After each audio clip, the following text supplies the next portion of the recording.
gotta like a good, scary child movie. Now, there have been a number of them over the years. There's the Omen trilogy, which I didn't particularly care for. There's The Good Son. There's a whole bunch of other ones. But if you want to go back to the original gangsters, there are two movies in particular you want to hit, apart from The Bad Seed, which is probably the start of this particular genre back in the 1950s. If you haven't seen The Bad Seed, you should check it out. If you want me to do a video about it, let me know. But creepy supernatural horror, science horror kind of kids are what we're talking about today. And we're talking about two movies, one from 1960 and one from 1964, which is a sequel to the first one, but kind of with the concept rejigged a bit.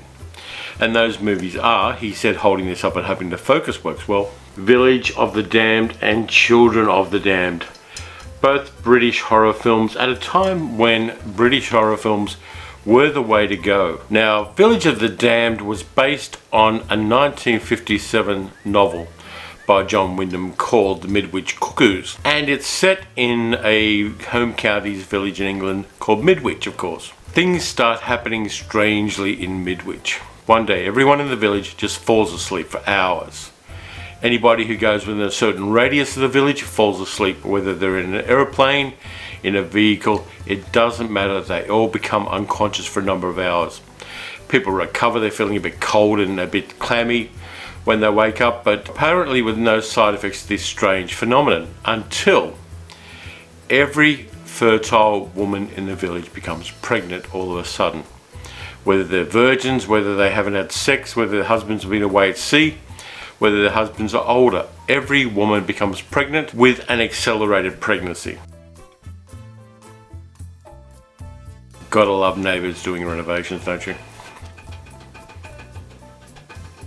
There was absolutely no noise for the last 5 hours. The movie's got a great cast too. It stars George Sanders as Gordon Zellaby, a scientist working for the government, and Barbara Shelley playing his wife Anthea.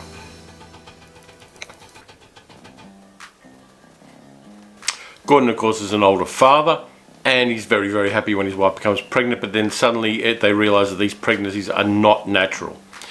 The children are born and at a quite heavy weight and grow at an accelerated rate. I'm going to ignore that pounding from now on. They grow up all looking very similar. They've got blonde hair. They all dress alike, and it becomes obvious fairly soon that these children are in some ways extraterrestrial. They have supernatural powers. They are incredibly intelligent. They are a group mind of 6 children, all in one village, and they have the ability to telepathically manipulate other people. That becomes a problem very, very soon. Gordon and his scientific friends do some investigations. The children have hair with a strange cross-section, and it's soon found out that there are groups of these children all around the world. Some of them succeeded, some of them didn't, and in some places the governments took steps to make sure that the children did not thrive. As the children grow and become more powerful, they become an existential threat, and a way has to be found to stop them. And Gordon, as the father of one of the children, is very conflicted by this, as indeed is his wife Anthea. This is a good, solid movie that cuts right to the heart of the comfortable coziness of post-war Britain. Wyndham's novels, in a lot of cases, including this one, The Midwich Cuckoos, and The Day of the Triffids, are what's been known as cosy catastrophes. They take place in the cosy, bucolic home counties of England in the 1950s and 1960s, and something becomes a threat to that peaceful, white, middle-class life. And this movie does that really well. It shows the kind of fracture lines of society as it was at that time. The insistence on monogamy, the fact that men have very much a vested interest in their paternity. And there are a couple of scenes where you see all of the men of the village gathering in silence in the pub to commiserate together, not talking about what the problem is, but all of them being aware of it. There's a really interesting social line running through this movie, where the fact that, it's not the fact that the children are alien and are starting to do weird things that particularly worries these guys, it's the fact that their wives had children through an extraterrestrial rape, essentially, with someone that's not them. So that kind of male fragility really plays into this one. And looking at it from a 21st century viewpoint, it's a really interesting phenomenon. The acting is really done well. We get Lawrence Naismith playing the town doctor who's helping out with the investigations. We of course get George Sanders, who in the previous decade won a Best Supporting Actor Oscar for All About Eve. And we get Barbara Shelley, who is really on point playing the wife Anthea. And the children themselves, led by Martin Stevens, a child actor who has a certain creepy manner about him. He was also in The Innocents with Deborah Kerr at around the same time. The voices were dubbed for the children to a certain extent, maybe for all of them, but definitely for David, the child played by Martin Stevens. But that doesn't really matter. What this is a small, tight, well scripted, well thought out, and beautifully directed by Wolf Rilla movie about an alien invasion of a very different type. It was remade in 1995 by John Carpenter, starring Christopher Reeve just before his unfortunate accident. But that version doesn't work as well because the whole concept of the Midwich Cuckoos and the Village of the Damned is very much centered in 1950s domestic life in England. And taking it out of that context weakens the concept. Those fracture lines that it's demonstrating are definitely a part of a particular time and a particular place in history. In 1964, we get a very different analysis of a very similar phenomenon. The United Nations does a whole bunch of intelligence tests around the world and finds 6 children who are off the scale intelligent. And that's the basic premise of Children of the Damned from 1964, starring Alan Badel and Ian Hendry as a pair of scientists who are investigating these children. Now this one has a very different emphasis. 1964 was a different era than 1960, and the things that worry people were very much of a different kind. This movie is basically at its heart about nuclear disarmament and about the militarization of society. And the children themselves are not as great a threat as the idea of various governments of the world weaponizing them.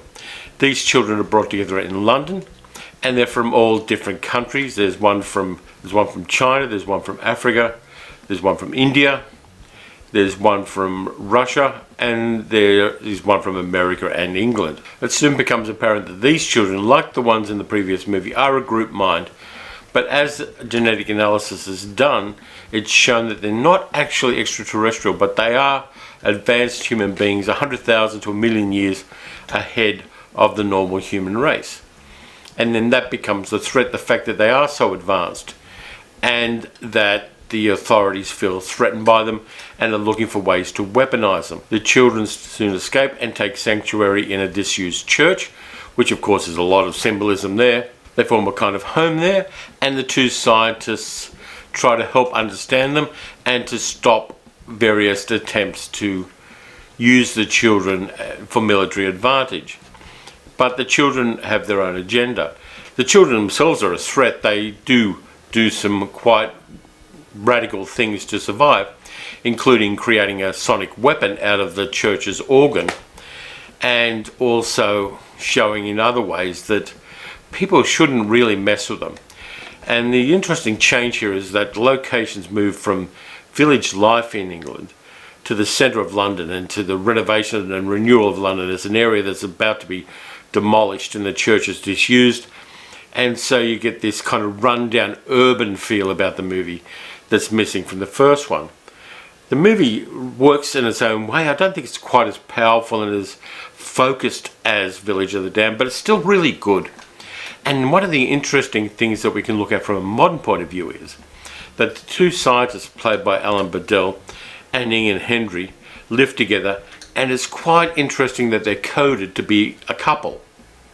You've got to remember this is at a time when homosexuality was illegal in England, but nonetheless there are a couple of indications from the authorities that they know that these guys are gay and living together, but they're ignoring it because they're very useful scientists. So that coding is kind of makes the movie just that little more textured than it would be without this. It's a solid film, and it ends in a kind of Deus Ex Machina way, but in a way that does make for a satisfying conclusion. Children of the Damned and Village of the Damned are classics of the science fiction genre. They're actually think pieces. They are conceptual science fiction movies. They're not just about sound and fury signifying nothing. And you really should check them out because they are part of the history of a genre that I know you love. And just seeing how the world was seen by genre movie makers at a previous time is always an interesting little experiment to carry out. Thank you very much for watching. If you liked the video, please click the like button. If you enjoy these videos, please hit subscribe. I'll be back soon with something else. I've got a modern horror movie to do next, which is crazily good, so I'm looking forward to doing that one in the next video. In the meantime, look after yourselves. Watch some good movies. Watch some old science fiction movies. The higher the quality, the better. Not just 2001, where some guys go to the moon and turn into giant space babies, but really interesting, smaller films that punch way above their weight. And yes, I said punch above their weight again. And really offer great value. And these two, Village of the Damned and Children of the Damned, are definitely in that category. So anyway, look after yourselves. And I'll be back soon with that other horror movie, which is incredibly good. See you then.